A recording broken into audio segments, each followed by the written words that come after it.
وہ نوجوان جو 300 سالوں تک ایک غار میں سوئے رہے،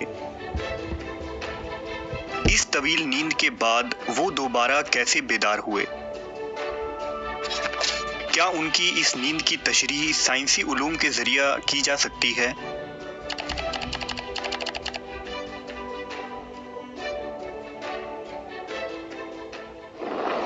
یہ واقعہ اس زمانے کا ہے جب عیسیٰ علیہ السلام کے بعد اہل انجیل بت پرستی میں مبتلا ہو چکے تھے۔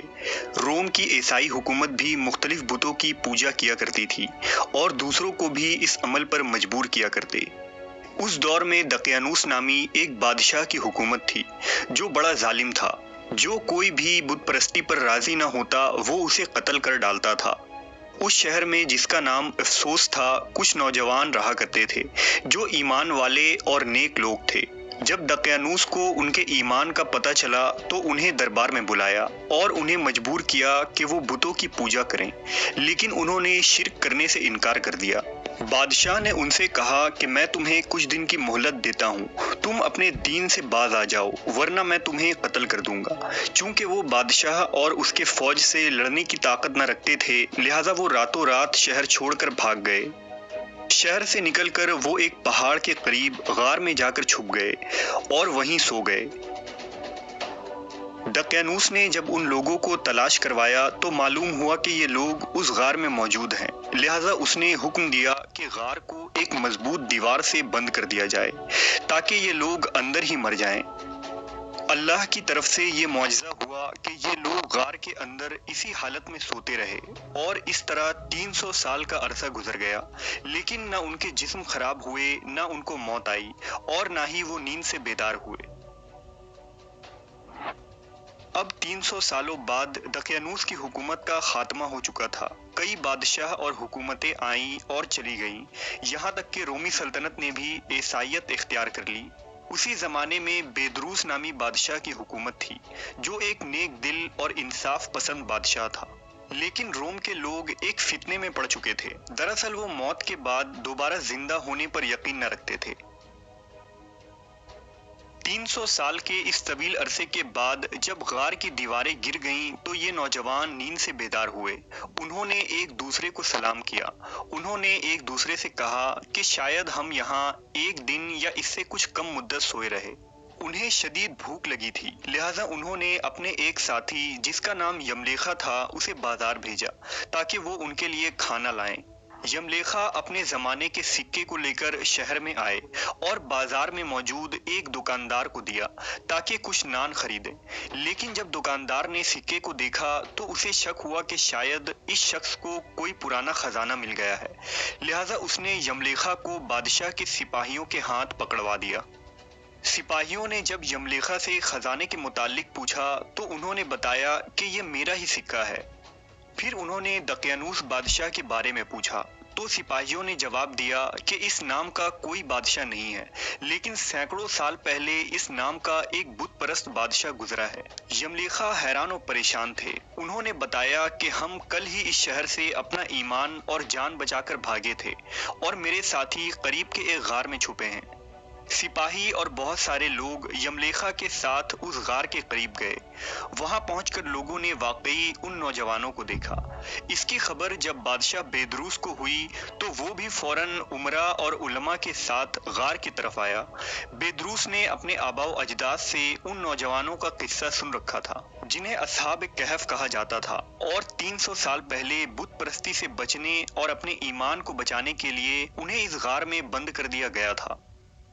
بیدروس نے جب انہیں دیکھا تو سجدے میں گر پڑا اور اللہ کا شکر ادا کیا کہ لوگوں کے لیے ایسی نشانی ظاہر فرمائی کہ اب انسانوں کو موت کے بعد دوبارہ زندہ ہونے کا یقین ضرور آ جائے گا۔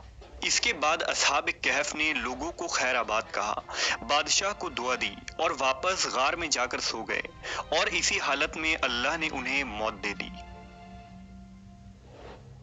بلا شبہ اصحاب کہف کا اتنی لمبی مدت تک غار میں سوئے رہنا اللہ کی طرف سے ایک معجزہ تھا، لیکن سوال یہ اٹھتا ہے کہ انسان 300 سالوں تک کیسے سو کر زندہ رہ سکتا ہے اور اس دوران ان کا جسم کیسے محفوظ رہا؟